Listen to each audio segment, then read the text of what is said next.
Now, here's something we were curious about. So far this month, there have been 42 shooting deaths in Chicago, but that is 3 times as many as in New York City. We wondered why the difference, so we asked our senior correspondent, John Miller, who's a former deputy commissioner of the New York City Police Department, to join us from New Orleans tonight. John, why is New York City enjoying record low violence when the violence is so high in Chicago, Philadelphia, or New Orleans? Well, you look at New Orleans, there's a celebration going on around here, but part of the reality is this is one of the cities that leads the nation in murder. And the disparity, according to a Police Executive Research Forum study that brought all the police chiefs together, was it's what happens to the arrests after they get to court. Now, take New York.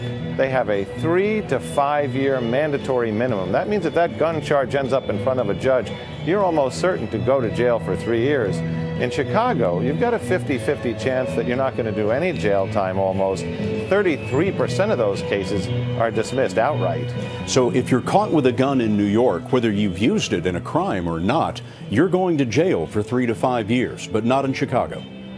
But not in Chicago and not in most cities, because they don't have those mandatory minimums, and the prosecutors and the judges exercise that discretion. The bottom line is, if you're a criminal thinking, do I take that gun when I leave the house today or not, the risk factor in a lot of the major cities is pretty low that even if you're caught, you're going to do time in jail.